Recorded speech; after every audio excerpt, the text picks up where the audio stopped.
Welcome to this edition of Morgan You Asked For. Trevor's back this week. Last week I kind of went on my own just a little bit, went a little shorter, and thank people. And I want to continue to do that. For those of you who do follow, I do coach Tumble Girls Golf, and Steve Shetler had me on his morning sports show on Saturday mornings.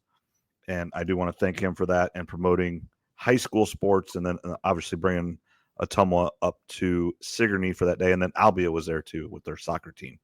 So Steve does a great job, and other people do too. Scott Jackson from the Ottumwa Courier does a great job as well promoting local high school sports. And those people don't get enough credit. And, the local radio stations and everybody, I do think we are very well represented here in Southeast Iowa with media like that, Valley and Hawkeyes and Ankeny's. They might have better teams and everything, but the Des Moines Register doesn't send people to all their stuff. They don't have a writer that gets to know the girls or the boys or whoever it is. And we're lucky here in a rural part of the state. Was still, Ottumwa's a big enough town to support a radio station. They do have a TV station and newspaper. So we are very lucky in that sense to get that coverage that not everybody does. And that's one thing I do try to, tell my girls, that not every team gets this. And when I coach basketball and I coach football in the past, Scott Jackson's just, there's no way they pay him enough to do what he does. And he does a great job. And I do want to thank him for that, and others as well. Yeah. Thanks to Steve. I know I'm not living in Iowa anymore. Where I get most of my sporting news in the state of Iowa is either with Keith Murphy for more of the college stuff. Obviously, Steve Shetler Media for Southeast Iowa. That's usually where I go to try to get all my information. And then I know, I think Brett Foster runs the Husky Boys golf account on Facebook. And I know a lot of people put in just personal time, stuff that maybe they're not even getting paid for to help keep everybody updated on Southeast Iowa sports. So you're right. It takes a lot of people to kind of keep everybody updated on what's going on with all the different sports, boys, girls at all levels. Yep. Just wanted to get that out there. And again, we want to thank Steve. He helps us out as well. A little bit extra there with obviously putting our show on. All right, getting into this week, it is getting a little bit, and I listened to, Murph and Andy, the Morning Rush, The Rush, there's several different shows, and this is becoming the time of the year that you kind of have to maybe dig, or maybe you go off tangent and you don't talk as much sports because, we're not a big NBA talk. We don't talk much NBA. Baseball's hard to do because it is every day, but it's not trade deadline time. It's not getting to August, September when the races are taking shape. Hockey, same thing. We just don't talk about it. The playoffs are awesome. I like to turn on a game, but I don't have a team that I'm following. Same thing with the NBA. So this is where you can go tangent and everything. However, in the state of Iowa, and with us in particular, the Caitlin Clark effect has changed that a little bit. And that's leading our program tonight is Caitlin Clark, Indiana Fever, WNBA, final cut down day for a lot of teams today. And the season starts Friday with the Fever playing Saturday. As Trevor just informed me, he is our insider, as we call him. And last summer, that really helped out a lot because those of you who have followed us for a long time, there was the first 3-4 years of our podcast, we kind of took the summers off. Even we just, we'd ended about now, and then we'd come back end of July, early August when it's ready for football. With Steve, letting us be on his show, that's still a weekly thing. He still wants that programming. That pushed us.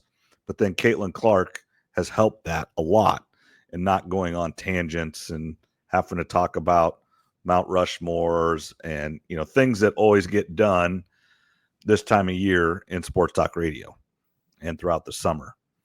But so we do want to thank Caitlin Clark as well for providing us information to talk about. And then the NBA actually has been very compelling this year compared to normal, I think.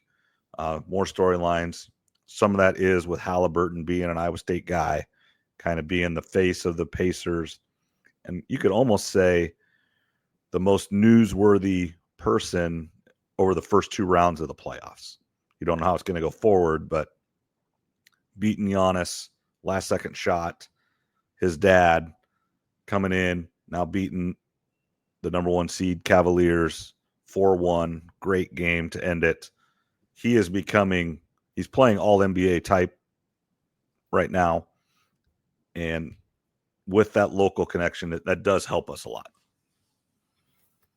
Yeah, for the state of Indiana, between Caitlin Clark, Halliburton, I'm sure you've seen the post going around. If the Colts can just find a quarterback, the whole state of Indiana is really good, in a really good spot right now. Notre Dame was in obviously the championship game.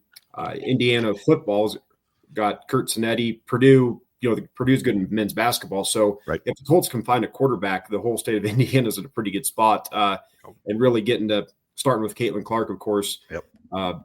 They got their final roster cut down. Their first game is Saturday at 2:00 Iowa time. It's going to be on ABC versus Angel Reese in the Chicago Sky. So we knew that was coming. You could have gave us any amount of guesses before the season or before they released that. That's what everybody would have guessed. So they're 7.5 point favorite. Expectations are really high for the Fever, as they should be. They brought in a bunch of new players.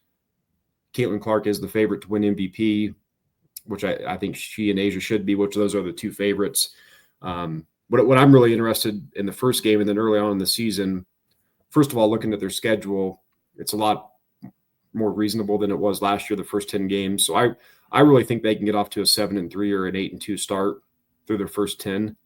But what I'm going to really be interested in is, especially against Chicago and like I said, the first quarter of the season, when the shots aren't falling, maybe when some of these new teammates aren't used to the passes, what's the communication like during the game? Do they continue to communicate and have good ball movement, or does it turn into one-on-one basketball? We see that all the time in men's and women's, both sides. When the communication stops, a lot of times it turns into one-on-one. The difference this year is the Fever have so many great individual players that they can probably win a lot of games if they just have 1 or 2 players go off, compared to last year where they had to play really well as a team. Now, if they want to get to the finals this year, they are going to have to play good as a team. But I think they're going to be able to get away with maybe playing a C game as a team a lot of times throughout the year, just because they've got so much individual talent. Did they finish undefeated preseason? 3-0, yep. Yeah, so it's not a big sample, but we talked about it every time they added a free agent or whatever. They are a much, much, much improved team on paper. It is, you just talked about it, hit it right on the head. Communication, figuring it out. Most of these players have not played with Caitlin Clark, and she gives you passes when you don't think it's going to be there, and it is right on the money. But if you're not ready for it, it doesn't work. So there will be some growing pains with that. But as you said, individually, they're good enough that Caitlin Clark can go off for 30. She can go do a triple-double. Bonner can take over a game. There's others that can just, when you need a bucket, you can go get it. And it's not just one player. And sometimes in basketball, that is what you need. Hey, things aren't working great. Get it to your player, set a ball screen, or get out of the way and let them do what they do. Yeah, they've got so much talent on the team that I think there could be 2 or 3 game stretches where everybody's healthy, but 1 or 2 of the players doesn't really score much. And it might seem like they're not playing well, but it could just be one of the factors could be that they don't really need them to score because other players are playing so well depending on the matchups. Also, I think Stephanie White's going to try to get Caitlin Clark's minutes down a little. She's talked about, they're really deep, so I wouldn't be surprised if she tries to cut a minute or 2 off of Caitlin's minutes per game last year. I think she averaged right around 36 minutes. They play 40-minute games, so don't be shocked if she tries to give Caitlin a little bit more rest. And the good thing about having all this depth, too, is if there's an injury, if Caitlin or anybody has to miss a game or 2, they can still go out there and win. And that's what you want. You want them. So this first game, I haven't even looked. Is it in Chicago or is it in Indianapolis? Indianapolis. Okay, so it's at Gamebridge Arena. Mm-hmm. And it keeps continuing, and everything I see, they just keep moving games when the Fever and Caitlin Clark are involved to the big arenas in that city. Doesn't matter what city, doesn't matter what it is. If they don't play in the big arena, they move it to the big arena when she gets there. Yeah, most of her games are going to go to the bigger arenas. Speaking of the Saturday game, if they win, it's going to be great. Everyone's going to think, okay, this team can go win the title. If they lose, it'll be a big deal. The Fever will be overrated, but as we know, they're either going to be 1-0 or 0-1, and they've got 39 other games to play. If you look at, just to give you an idea, Vegas has their over-under win total 29.5. Now they play 40 regular season games, so they have the second best win totals as far as over-unders go. And I do think about 29-11, 30-10 is realistic for them.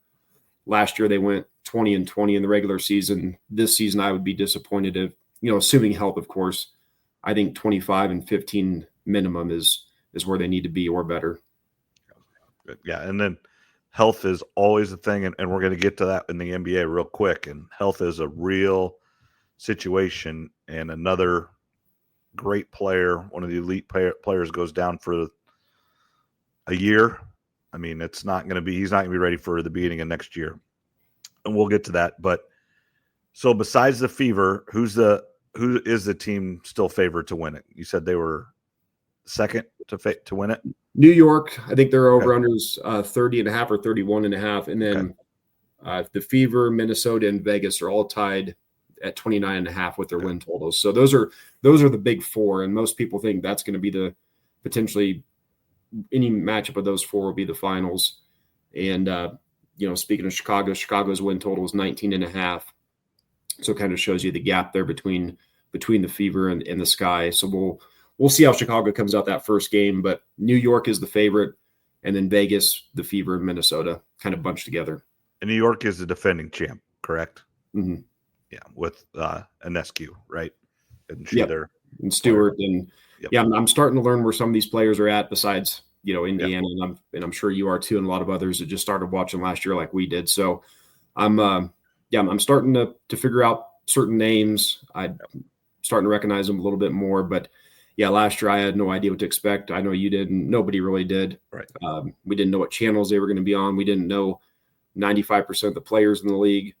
The scheduling, the arenas, it's a little bit different than the NBA, and trying to get all that figured out.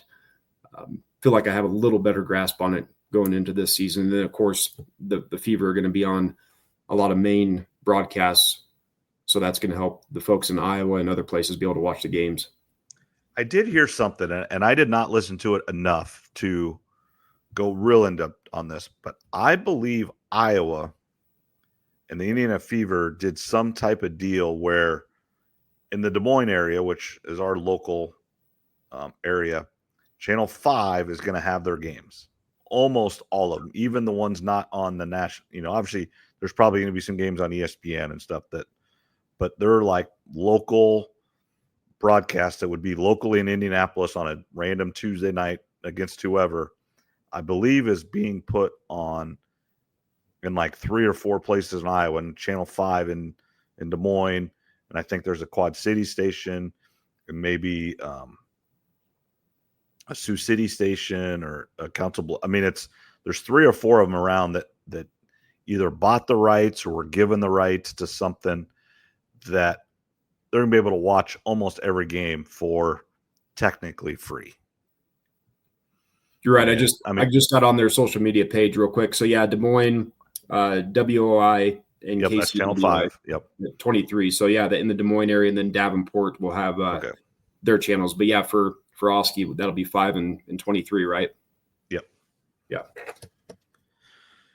Yeah. So that's a big deal, and that's smart.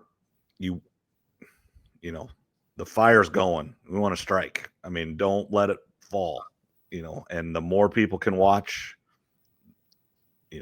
hometown team, you've got that market just ready to go. And if you just feed it and you will make money, I promise. I think, the preseason game or exhibition game going to Iowa City was great. Maybe you can't go there every year, but I think you try to get to Des Moines next year. if it works with the arena. Yeah, depending on scheduling and how all that works, I would have to think that the Fever would try to get to Iowa at least once a year for a preseason game, wherever it might be. The arena was packed. It got over 1 million viewers. You and everybody else saw all the different sporting events that have beat out. So yeah, I think that's going to be a no-brainer for the Fever moving forward.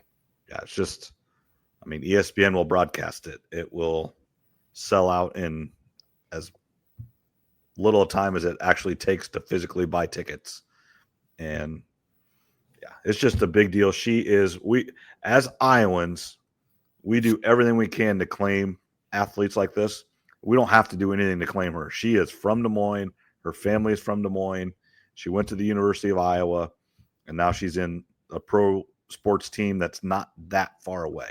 It's not the closest team, but it is close enough. And, kind of a match made if they do an exhibition or a true preseason game, the Minnesota Lynx coming down and playing with the Iowa Wild having that affiliation, and then Bridget Carleton, one of Iowa State's all-time best players, is one of the key contributors to Minnesota. Yeah, we've talked about that before with the Minnesota connection there with Iowa State. That would seem like a no-brainer as well if you could somehow get that matchup. Go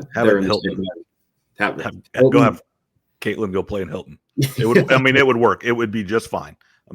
Yes, it'd be a little weird, but it would work the same way. It'd just be the Iowa State running it instead of Iowa, but it would sell out. It would have the same atmosphere.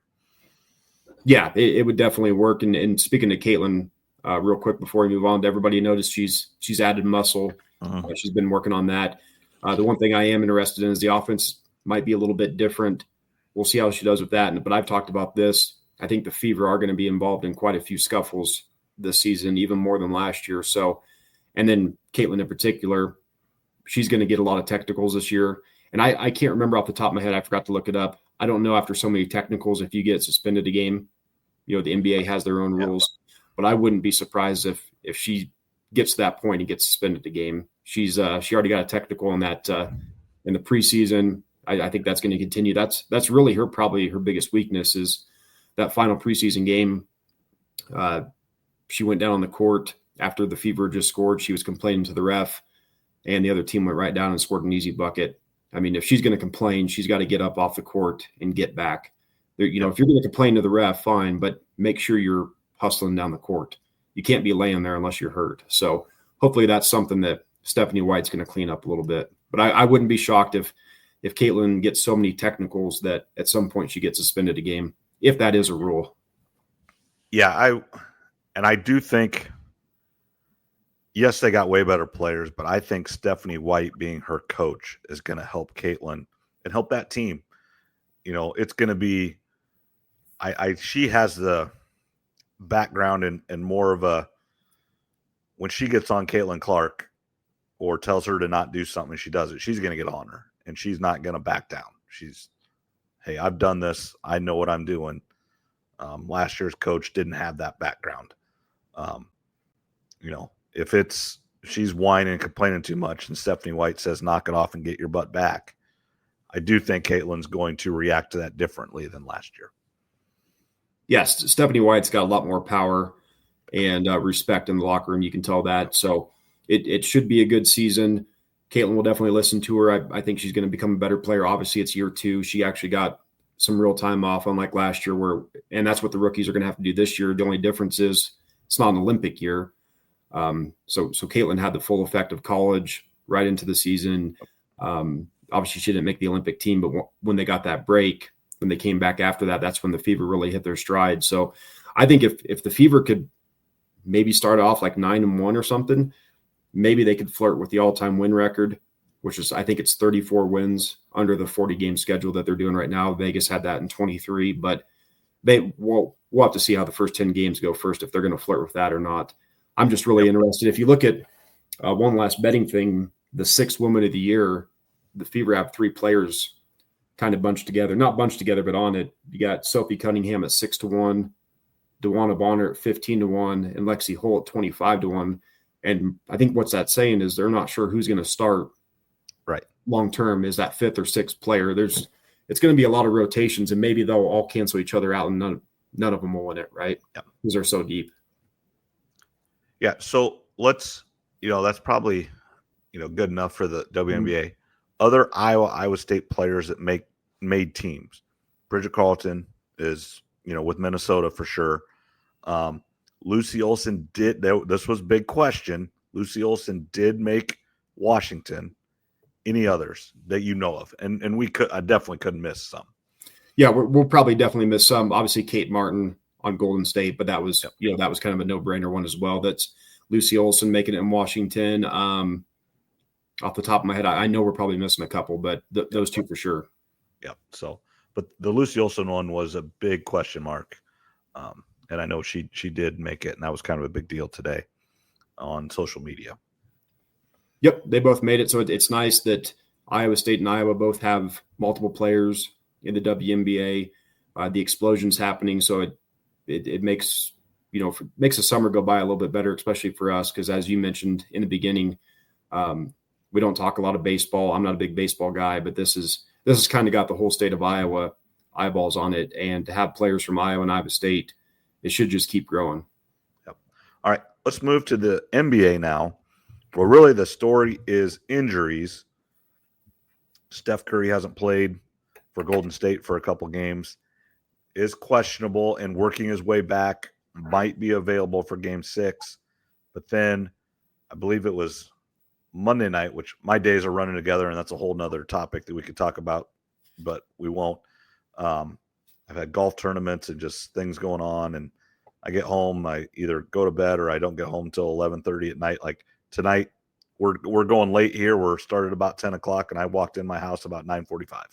So just the way it goes, and that's all right. That's life, and I don't want it any other way. But Jason Tatum tore his Achilles, so he's out. Boston's in serious trouble. I don't think they can win now without him because he was having an unbelievable game. I was watching that game. I haven't watched a whole lot of the NBA playoffs, but that was a game I was watching. I saw it happen. Shots, he had like 40-some points before that happened. The shots he was hitting, he was being guarded well. I'm not going to say it was perfect, but there's sometimes it doesn't matter what you do. These guys are so good on offense that they hit shots. It's like, ooh, that's a bad shot. Nothing but net. And obviously that's why Jason Tatum is one of the best players in the league, one of the highest paid players in the league. There's just things you can't do. And then Jalen Brunson going right back the other way, same thing.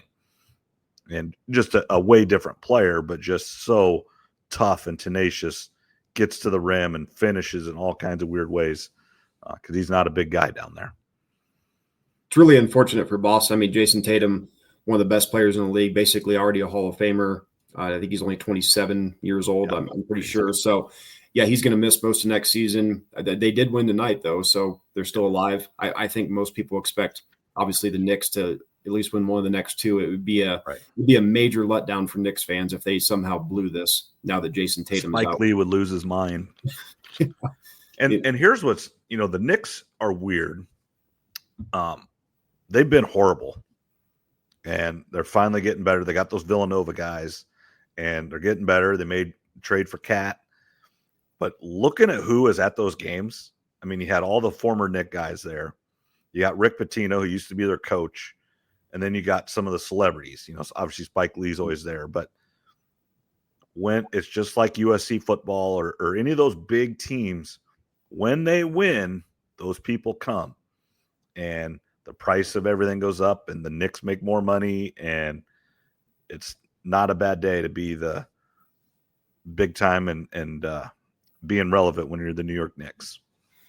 Yeah, the Knicks, really, their history isn't all that great for being, a big time basketball program in New York City, right? So, yeah, bucket list of mine would be to go to a Knicks game someday at Madison Square Garden, and it's a place I've never been. Who knows if I'll ever get there, but definitely would love to. So, the Knicks and Pacers looks like that's probably going to be the matchup in the East, of course. And then, with the Lakers getting knocked out, it looks like obviously I think the Warriors are playing right now.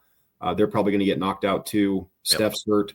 If it ends up being Minnesota versus OKC and then the Knicks versus the Pacers, it's kind of a changing of the guard, and it's three kind of smaller markets, and then the Knicks. But I think it's good. I think NBA fans are ready for something new. There's been so many years of LeBron and Steph Curry that the NBA, everyone's searching who's going to be the next face of the league.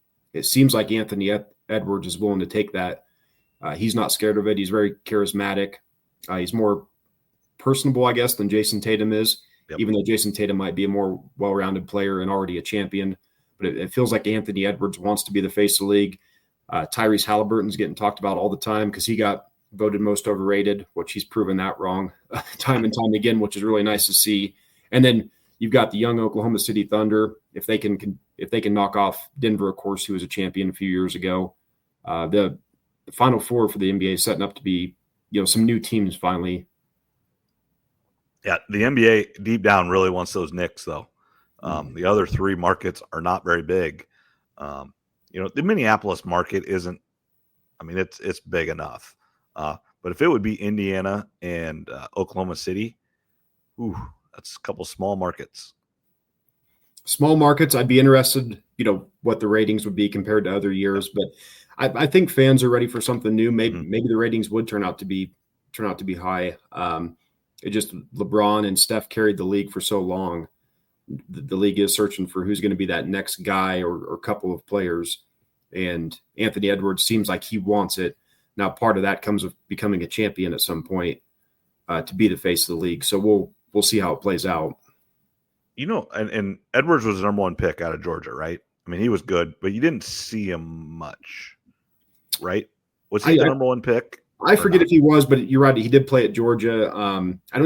Did they not even make the tournament when he was there? Yeah, he was only there 1 year, I'm pretty sure, and they didn't win.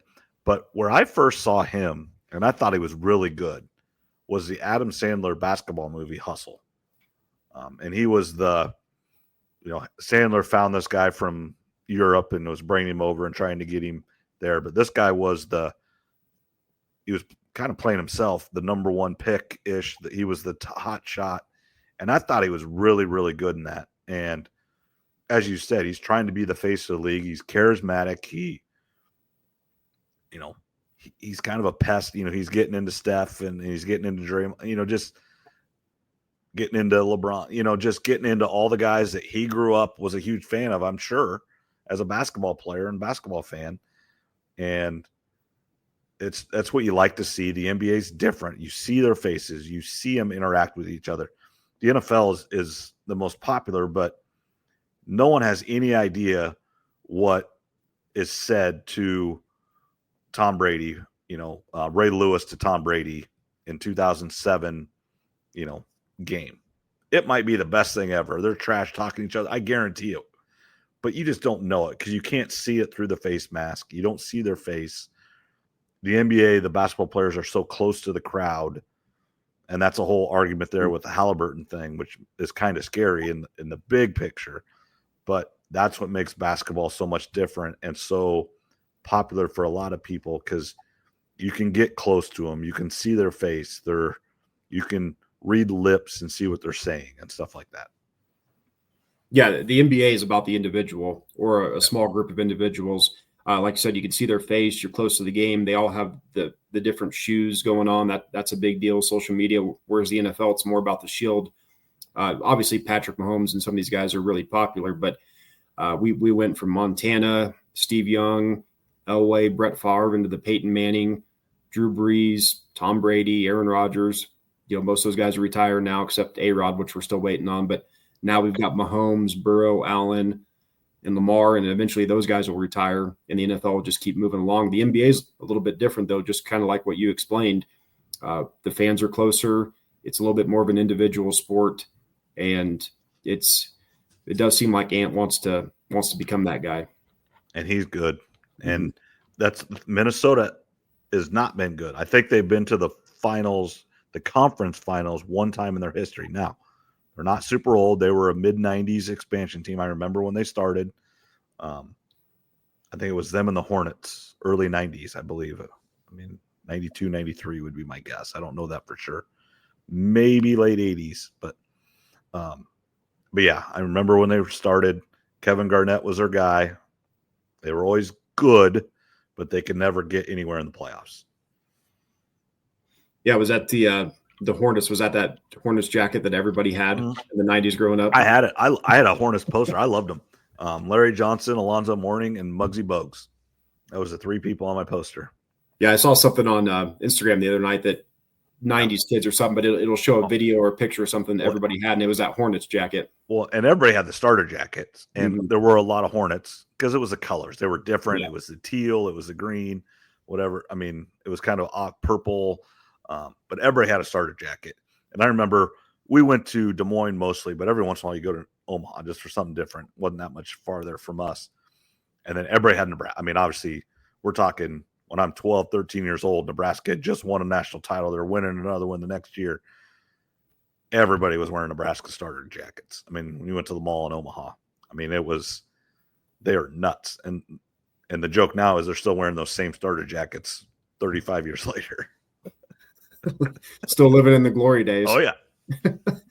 Yeah, the NBA's I'm looking forward to the Final Four, however it shapes up, because like I said, it's going to be some new blood now. If the Pacers make it, that'll be cool because, again, that Indianapolis area, it almost feels collegiate. Feels like a mix of pro and collegiate going on there in Indy. If the Knicks make it, that'll be cool too because they haven't been there in such a long time, and Madison Square Garden and all that. So I think it's good for the NBA. The one thing that I don't know if it's good or bad, and I didn't have it written down, is this whole draft lottery. Conspiracy theories are rolling because, and I'm sure you heard it. I heard it all. It's like, well, LeBron's about done. We got to get somebody to LA. You can trade LeBron for street clothes, a couple prospects, and the number one pick. Okay, we'll make that trade. Yeah, for them to get Luka, in the middle of the night, whatever that happened a couple months ago, or whatever it was, it definitely didn't seem like Dallas got enough back. And then now Dallas gets the number one pick. I mean, it's even NBA players, LeBron and other NBA players are tweeting out laughing emojis. Like even they think it's rigged. So 1.8% chance. Which is still, I mean, it can happen. I mean, it's, right. It's just about 2%. So 2 times out of 100, right? It can happen. So I try to look at both sides of that. It's not like it's impossible, but it does seem awfully convenient that that they had this big mess there in Dallas. They send one of the best players in the league to LA, and then this is kind of their payback for doing this. This was part of the trade, right? I'm just gonna say it. This was part of the trade. It seems like it. It's I'll be honest, it probably is just coincidence. But if you're Adam Silver and you see that done a little bit, and that nothing nefarious happened, don't you just go like this and go, "You got to be kidding me!" Just because what's going to come out. I mean, those guys they're smart people. Yeah, I'm sure when it got down to the final 3 teams, the final 2, he's like, he knows what this is going to be online and social media, whether it was done, the right way that it's supposed to, or whether it was rigged. I mean, one way or another, he's just got to be shaking his head thinking, boy, tomorrow is going to be and it has been just a mess online and all the talk shows and all that kind of stuff. Yeah. I mean, it's just, the Patrick Ewing frozen envelope, or who was the other one that folded corners? Maybe LeBron was folded corners with Cleveland. I mean, there's theories. There is, and I think the teams that had the worst records, I think they all were tied for like 14% to get the first pick. So, I mean, it's meant to prevent tanking, right? So even if you are the worst team, you only have a 14% chance of getting it. So it really, in theory, it's a good idea. Just this year with everything that happened, I mean, it seems like a Hollywood script. Oh, you cannot make that up. No, and especially Nico, all the hate he was getting there in Dallas after the trade. And now all of a sudden Dallas has got Page and Cooper Flagg. So things are good in Dallas now. Yeah. I mean, surely they're going to take Cooper Flagg, aren't they? They're not going to mess this up, are they? The only thing that I've heard is maybe they would trade for Giannis, but if I would think you would take Cooper Flagg because he's so much younger, right? And he's supposed to be graduating high school right now. Right. That's what people don't. He's a year younger. So he's probably 17. He's not even 18 years old yet. Yeah, Adam Silver may not let Dallas trade this pick. They try. Just keep going deeper. You cannot. You have to choose somebody. Yeah, he might. There might be a closed door discussion, but if that was to come out that Nico was shopping the pick, Adam Silver might be giving him a call. Yeah, he just wants fired. It seemed like it, but now it all seems a part of the deal, like you said. All right. And then the next thing on our list was the NFL schedule release. Big games. Vikings are out of the country. What are some of your key takeaways from the draft or the schedule release? Sorry. Well, the first takeaway is stuff starts coming out a few days ago. It slowly starts coming out, and the NFL has to love it because now they're in the news all week during the NBA playoffs and everything, and they're going to be in the news next week. Because of my second takeaway is everything officially got released a couple hours ago. It's going to take a full week for everybody to kind of digest all the different schedules, but it's 2 weeks of being in the news for the NFL. The first game of the year is Cowboys and Eagles, which I don't mind. I know a lot of people are upset by that. You and I aren't Cowboy fans, so I'm looking forward to it. If the Cowboys go in there and get rolled, it's gonna make me happy. The one thing I did notice about that game is I think the Eagles are already a 7 or a 7.5 point favorite, which is a lot. If that gets up to 8 or 8.5, I may have to take the Cowboys just to cover. I mean, I could see that being a 27-20 type of game where the Eagles win, but the Dallas covers. Yeah, I could see that too. I heard, I don't remember which show it was, had a poll like, what team are you just tired of seeing? They're on your TV. It was the Lakers, the Yankees, the Cowboys, and there was one other. I can't remember who it was. Chiefs? No, because the Dallas was the NFL team, and Dallas won. It wasn't even close. The Lakers were second. And then the Yankees, which is crazy, was third, maybe even fourth. I can't remember. Maybe it was only 3. But, yeah, I'm just surprised that because the difference is all the others have won recently. Cowboys haven't done squat in 30 years. Yeah, I think the Cowboys, I saw something before we got started. I think they have the second most primetime games, which is no surprise, of course. Right. And I think it was 6. I'd have to go double check. But anyway, they're in primetime a lot like they always are. Dallas is a big draw. But even most of the sports networks, the sportscasters, even Dallas fans are even getting a little bit tired of Dallas. I think even their fans would be like, yeah, we probably shouldn't be in this many primetime games. It should go to some other teams. If you look at, again, sticking to the first week of the season, Kansas City and the Chargers are going to play in Brazil. Again, that international games are 7 games outside of the States. The Steelers at the Jets. If Aaron Rodgers does end up signing with the Steelers. When will that happen? I mean, everybody's assuming this because they didn't take a quarterback early. They don't have anybody, and he's still looking for a place. When's that going to happen? There was rumors it was going to happen either yesterday or today, and then of course people thought, well, if that news is out, then Rodgers will wait a day or two just to mess with everybody. Right. Rodgers' timeline, who knows? I'm kind of done trying to figure him out, but yeah, I think they've got Mason Rudolph on the team, Will Howard, so they're banking on Rodgers signing there. I assume he's going to, so if he does, that'll be a big week 1 game.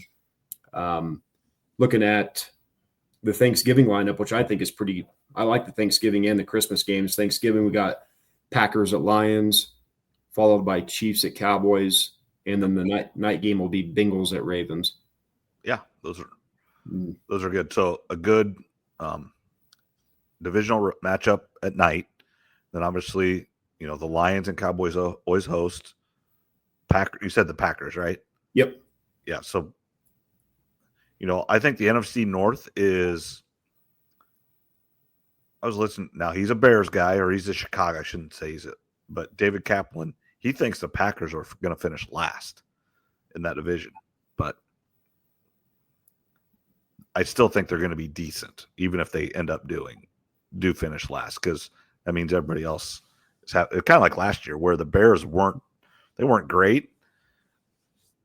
They went really bad when their coach got fired. I mean, but they were, and the Packers, who even made the playoffs, they beat everybody else. they lost every game in the division except for one when they blocked the field goal for the Bears.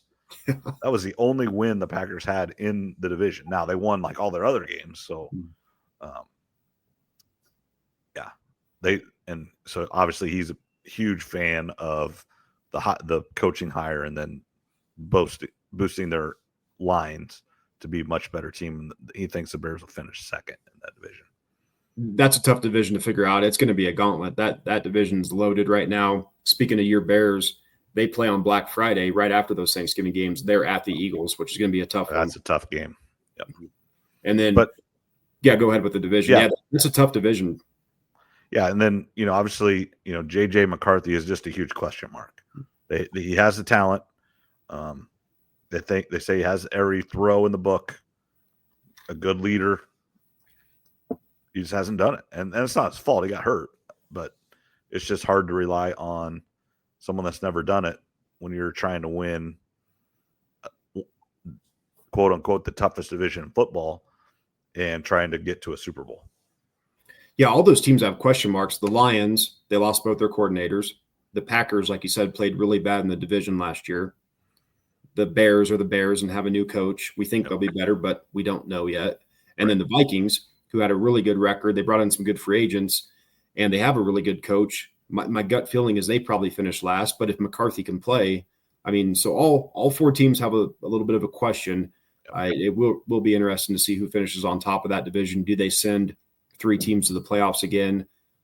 We know playoff teams change. There's usually always 4, 5, 6 new teams that make the playoffs as a whole. So it's going to be a tough one there in the NFC North. This is the thing that I've heard from several people. They think the Lions, obviously they still have the most talent in the division, but they are super worried about the coaching and Dan Campbell. Dan Campbell is a weird cat, and he does things his own way. But he had 2 veteran, really good coordinators in Aaron Glenn and Ben Johnson to still make the ship go the right way. Even if Dan Campbell's doing something weird out there, whatever, those 2 guys knew football, knew how to do things the right way. And now both those guys left this year. I think we talked about this earlier. We saw the Eagles do this, and then they took a step back, and then they rebounded. But they took that step back first. Yeah, that the roster as a whole is not a question. They're loaded everywhere. Everybody pays attention to Aiden Hutchinson, of course, but McNeil, their interior defense lineman, they lost him in the season too. So they're getting 2 linemen back that are some of the best in the league. I think Aiden Hutchinson's a good bet to win Defensive Player of the Year. He played 6-7 games last year, I think it was. Yeah. He still led the team in sacks and missed 10 or 11 games, whatever exactly it was. So he's a monster. But really, for the Lions, it's just, can those coordinators, especially on offense, can he be 90% of what Ben Johnson was? I'd like to see him run the ball a little bit more consistently. I thought at times they got a little pass happy, especially in that playoff game against Washington. But that's really the question with the Lions. The talent's there. So if they're healthy, there's really no excuses for the Lions. Right. I agree. Anything else with the NFL schedule or just any other topic? Christmas Day, I wrote down the games. Like I said, I haven't had time to go through all the schedules. What day of the week is Christmas Day this year? Do you know? I don't know, but I can look it up here real quick. Christmas Day will be on a Thursday. Okay, so that is a normal NFL day. So that is, you can play Sunday and then play Thursday. So that is, I know teams don't like it, but that is normal. Yeah, it is normal. So the early game will be the Cowboys at Washington. The afternoon game will be Lions at Vikings. And then the night game will be the Broncos at the Chiefs. So 3 of those teams play Thanksgiving Day and Christmas Day. Correct. So the Lions, the Cowboys, and the Chiefs both play on Thanksgiving and Christmas. You suppose they get paid more because they have to work holidays? I don't know about the players. Double pay on double holiday pay. Yeah, maybe some of the staff, in the facilities and stuff like that, maybe get paid double. I don't know how all that works, but that's. I bet it's you just work your job. yeah, you just work your job no matter what. There's a lot of money involved in the NFL. So besides the schedule, Derek Carr retired, and George Pickens was traded to the Cowboys. That's really the only two notes. And Hunter Deckers did sign with the Saints after Derek Carr retired. He signed a 3-year deal, which is kind of good for him. Obviously, it's not guaranteed or anything, but the talent was never the question. Now, he did not play great in his 1-year starter at Iowa State, then obviously completely messed it up and admitted it, was wrong. But you grow up, you live and learn, and I'm glad he's getting a chance. No guarantees, but he's getting a chance. Obviously went to Iowa Western, had a great year. And the NFL is taking a look. And I hope he does well. I hope he can, when he gets a chance or if he gets an opportunity, I hope he can take advantage of it. Yeah, there's one less quarterback on the roster now for the Saints. So he just went up one spot. Yeah, I mean, you never know. We see it all the time in the NFL. A guy gets injured.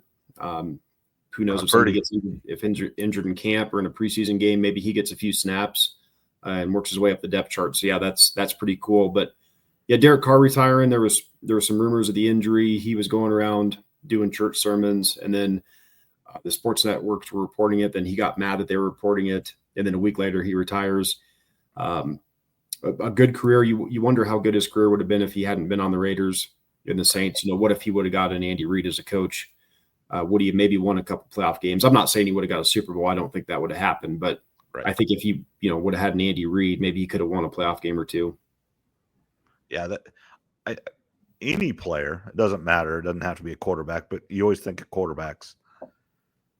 If they went to just a different place, different situation, how many quarterbacks went to the Browns over the course of their careers and just never was able to get out of it? Baker Mayfield got out and was able to – he got out in time. It didn't kill his career. It hurt his career, but it didn't kill it. Yeah, the Browns hit so many quarterbacks there.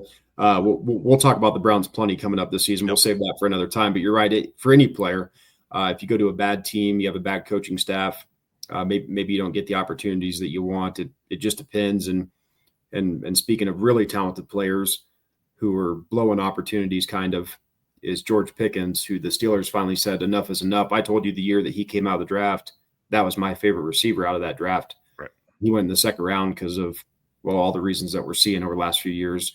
He's a head case off the field and on. He gets all sorts of penalties. So for Dallas trading for him, I mean, the talent's there. It's a contract year for him. So he's probably going to be on his best behavior, whatever that means. We'll see. Right. And then Dallas, of course, they're going to have a decision to make. If they get a good year out of him, say he has, 1,000 yards and 6 or 7 touchdowns, he's going to want to get paid a lot of money. Well, they've already paid Dak and CD. Micah wants a deal. Are you going to be able to pay Micah and potentially George Pickens along with CD and Dak? So I don't know. I told you about a month ago, Dallas was a team at 7.5 wins that I kind of like the over. Right. But looking how Jerry's been the last few years, he's kind of turned into Al Davis a little bit. Dak is older off a second injury. Mike is doing podcasts. CD Lamb's family, tweeting about Dak during last season. And then the George Pickens trade. There's a lot going on with Dallas that maybe I'm not going to bet they're over. I might hold off on that one. I don't know what to make of the Cowboys this year. I just never know what to do with the Cowboys. You would think that you almost want Jerry Jones, maybe just deep down, maybe just get one more, and then he can give it to Steven and then just call it a career. But you brought up Al Davis. That's what it's looking like. He's almost too desperate, not letting it just play out and happen organically. That's when it happens. And then, the Chiefs weren't very good for a long time, and they got lucky with the draft pick, and but then they've drafted really well since him too. Was it the 21 or 22 draft where they have like 7 starters in that one draft class? I mean, it's unbelievable. You do have to get lucky in the NFL because you can't just go get free agents every time because they're too expensive. Yeah, you got to hit on draft picks. I mean, like I said, if you have 7 draft picks, which every team starts with, and then depending on trades or if you get in trouble, you gain or lose them. But say 7, if you can find 3 starters Yep. out of those 7 picks. That's usually a really good draft. And yeah, for the Chiefs, they obviously had to trade up for him, but they still didn't get up to take him number 1, obviously. And with any draft pick, especially in the first round, it's basically a coin flip. So yeah, the Chiefs, it's a combination of things. They got Andy Reid, then they got Patrick Mahomes, they had Kelsey and Tyreek Hill ready to go. And yeah, with the Cowboys, I mean, I don't know, Jerry is getting up there in age, like all of us are going to be one of these days with Father Time. I mean, he doesn't have a lot of years left to potentially see the Cowboys get one more. Part of me would like to see Dallas, as much as I've hated them in my life. I wouldn't mind seeing them maybe get a trophy, but then, They go right back down. Yeah. The downside to that would be all the Cowboy fans that we'd have to put up with. So I'd be happy for Jerry just because it'd be a good send off for him. But yeah, I don't know what to pick the Cowboys this year. Yeah. I'm undecided now on them. Yeah, him fine. All the Cowboy fans, no. And then we'd have to see him even more. We see him enough.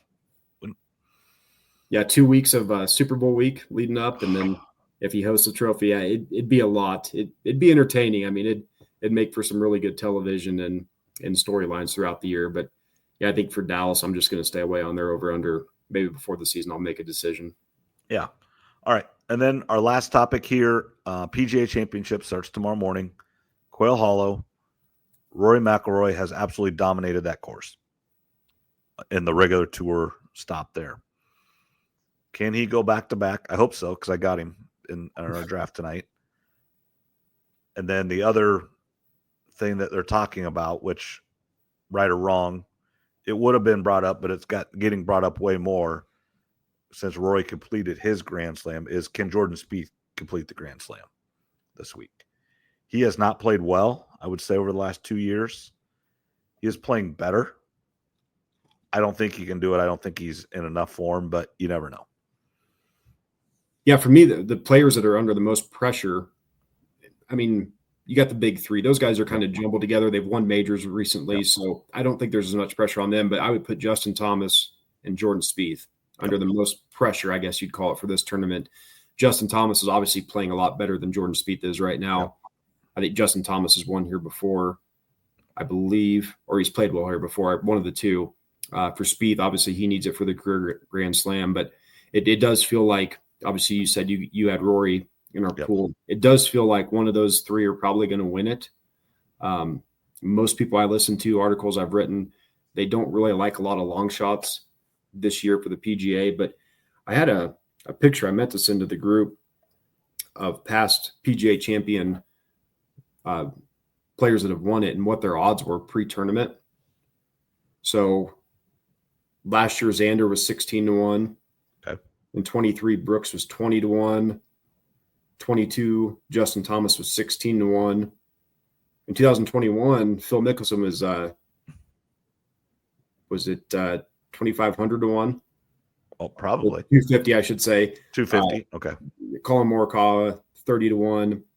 Brooks 10-1, 20-1. The last time the player was under 10-1 was Rory in 2014 at 7-1. So the history shows you can find some guys in that 20 to 30-1 range to win the tournament. But this year it does feel like you got to have one of those big 3. Yeah. I mean, you just can't bet against Scotty right now. I mean, just you can't. It's not Tiger versus the field. I'd still take the field every time, but you're going to lose sometime. I mean, not Tiger lose, but when Scotty's on, he's the best player. It's not close. Yeah, those 3, it's supposed to be wet. So a lot of people think it's going to favor the long hitters for this tournament. I know on DraftKings you can do any combination of 3, but you can get Scotty, Rory, and Bryson, I think at plus 110 or plus 120. So you can get any one of those 3 to win, basically a little more than double up your money. Yeah, that'd be. It's tempting. I mean, those are the big 3 right now. And you could do other guys too. You can make that bet, and then you could throw in a Justin Thomas and maybe a Shane Lowry, as a couple others. Yep. How has Koepka been playing? Do you know on Live? I just don't know. I mean, I don't know either. I got him. He was one of the players. If you look at my team, you couldn't have gotten my team pre-Live because I have Brooks Koepka, Dustin Johnson, and Patrick Reed. Dustin Johnson and Brooks Koepka all would have gone in the first round early. But this is a team that was really good whatever, 5 years ago. This is your fantasy baseball team 4 years too late. Yeah, that's exactly right. So Brooks has won this multiple times. Yeah, I say Brooks has a chance. I mean, he always has a chance because I love his mindset. Now, I don't know if his game's doing good enough. You got to be in form, but he's won this. I think he's won this 3 times, right? I think this one 3 times. Yep. And then the Open twice, Mm-hmm. I think. Yeah, because he hasn't won the other 2. Right. Yeah, as far as he's been playing, other than now I forget even how he did at the Masters, but I haven't been paying attention to him on Live, so I'm not sure. But that's a guy that you won't be surprised after the first day if he's there on the leaderboard. Yeah, and this is a course that this is an every year stop on the PGA Tour. Now it's set up probably a little different because it is a major, but this is not a course that people don't know as well. They know this course. Yeah, that's been a topic that I've been hearing people talk about too, is a lot of people aren't in love with this course or this location. And John Middlecoff, who I listen to a lot, he was saying, a lot of people don't realize the PGA Championship, you have to go to these clubs, and these clubs have to be okay with you overtaking their course for 2 weeks to a month, shutting it down to their members. Some of these courses are only open 6, 7, 8 months a year. So it's kind of tough to find a perfect place for the PGA Championship. Some people suggest to play it at Pebble every year, but Pebble already has an event. Same with this course, has an event every year. So it's tough easier said than done to find a place to play the PGA Championship year in and year out. And one of the reasons it's harder is you can't play it. You can't play it in Minnesota or Wisconsin like you used to be able to. You can't go to Hazeltine. It's too early. You cannot guarantee that course would be ready. Now, I think this year it would have been. Our weather's been great. It's been 80 degrees here the last 3 days. But you can't guarantee that. So it can't go to Hazeltine or up to Wisconsin like it has. It just can't when it was in August. If it was in August still, you could play anywhere in the country. But being the first couple weeks of May, probably New York can't be played. I mean, there's places you can't play it now that 5 years ago you could have played it. Yeah, up in Minnesota, Wisconsin, you might get snow, or you might have a snow a week or 2 before the tournament, and then you're scrambling to get the course ready in time. You got to have a bunch of patrons on the course. What kind of damage could that do? So you're right. I mean, with it now being in mid-May, there's only a number. It kind of cuts out certain locations that they can have it at. Yeah, we played. My girls are super lucky, but we played at Des Moines Golf and Country Club on Monday for the Hawkeye Invite. And obviously that course is Solheim Cup, U.S. Senior Open. It was in pretty good shape, but I don't know if it would be ready. And if anybody could be in Iowa, you're talking there, Wakanda, Davenport Country Club, or Cedar Rapids Country Club. Those are the best in Iowa. And I don't know if they would be ready. I just don't. I mean, it was in good shape, but it's still not full ready. I mean, it would be tough, I think. Yeah, Colorado got hit with snow a couple weeks ago. I think the mountains got like 10 feet or something crazy. So, I mean, there's a lot of places that it'd be really tough to do it mid-May. Before we get off, I know I didn't text it to you. I don't know if we ever talked about this before. It was something random I was thinking of because I saw a post, I think by Matt Sherlock a while back on the Facebook page. But you have one of his random questions? Yeah, but I was going to ask, do you have 2 or 3 of your favorite holes in town at any of the courses? What would they be? In Oskaloosa. So you got to look at this a couple different ways. One, are there holes that you play well? And then holes you like. Then you got holes you hate. I think the easiest ones are the holes you just hate and you can't figure it out. And that's 17 at Edmondson. Par 3 up the hill, it doesn't matter. That hole sucks. I like 16. I think that's one of my. I play that hole relatively well. I've actually hit it in for eagle 2 or 3 times on that hole. You hit 2 good shots, you got a good chance for birdie there. 16 one of my 16 at Edmondson, right? Because 16 at Oskies is a short one too. Speaking of 16 at Edmondson, that's a course that a hole that Cody always joke with him. He birdies out like every other time, it seems like. Yeah, if you hit 2 good shots, you can get it. I think at Edmondson, I really like 3. 3 is I make birdie there. You like 3? But it will get, if you don't do well there, it will all of a sudden, you can get a 6 there easy if you mess up. But it will reward you for 2 good shots if you make a good putt. Now, some of it depends where the pin is. The pin's up in the front, it's not good. It's hard. But I like 3. It's a little bit challenging, and it plays different depending on the pin placement. 3 is my least favorite hole at Edmondson. And I do understand that. But for some reason, I do get birdie there enough. I mean, I don't get birdie enough anywhere, but that is a hole I do birdie. And I would say another one I like is 12. I don't mind hitting from the back in the chute. That doesn't bother me a whole lot. And that's another green. If you hit the green, that's a putt you can make. Yeah, no, it is. My favorite hole in town is number 5 at Edmondson, basically just because of the second shot. If you get in that layup area on top, I love shots where you're hitting down over a creek or something. The ball kind of floats in the area. That's another good birdie hole.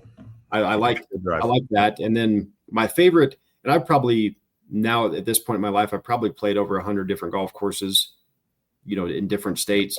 My favorite opening hole anywhere is still number 1 at Edmondson. You've got the clubhouse behind you. I don't care who you are. You want to hit a good shot because people are watching. People are watching, whether they're in the clubhouse or they're gathered around, in the areas around one there. You want to hit a good tee shot. Mm-hmm. And it's all right in front of you. You can see down the fairway. There's not a ton of trouble. It's driver wedge for most of us. But number 1 at Edmondson is still my favorite opening hole of anywhere that I've ever played throughout my life.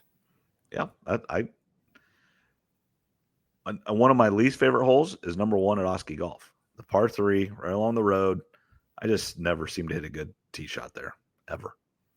That's a tough opening hole. I kind of like that. And that's why we always play breakfast balls there. Breakfast ball, yeah, they always do. Oski Golf, a hole I really like on the front. It's a tough one. It's a long par 4, but it's number 9.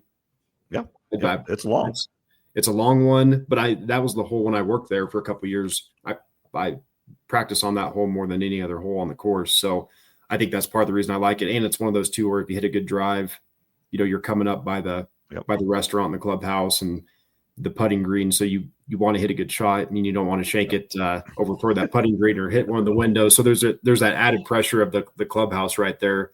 I really like the layout of number 11. Again, the greens on the back 9, we all kind of know the story there, but the layout of the back 9 is really fun. I mean, 18 is a great finishing hole. Yep. It really is a tough tee shot to get it in a good spot at the top of that hill, or if you want to get a little aggressive and go down to that landing area. And then if you do, of course, get on top of the hill, that second shot over the water is a fun one.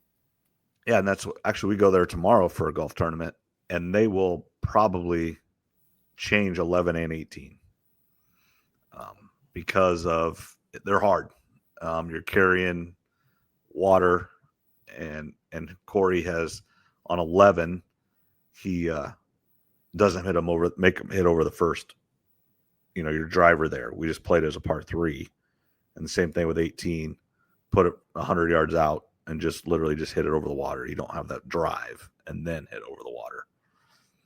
It just speeds up play and makes it a little bit easier. You still have to hit good shots, but you would be there a long time on 11 if you had to hit it over the first penalty area and then hit it over another penalty area like we do. Yeah, for beginners, I mean, high school players, girls, I mean, that's going to be a tough hole. You've got trouble all over on 11. You got it left, right, short, long, even. I mean, then you have to hit your next shot over the creek again to a tough green. Got a bunker there on the front left, so that is a tough hole for beginners. Definitely, I could see why you do that. And then again, with 18, there's a lot of trouble there. But yeah, I still, to this day though, number 1 at Edmondson. That's my favorite opening hole of anywhere I've ever played.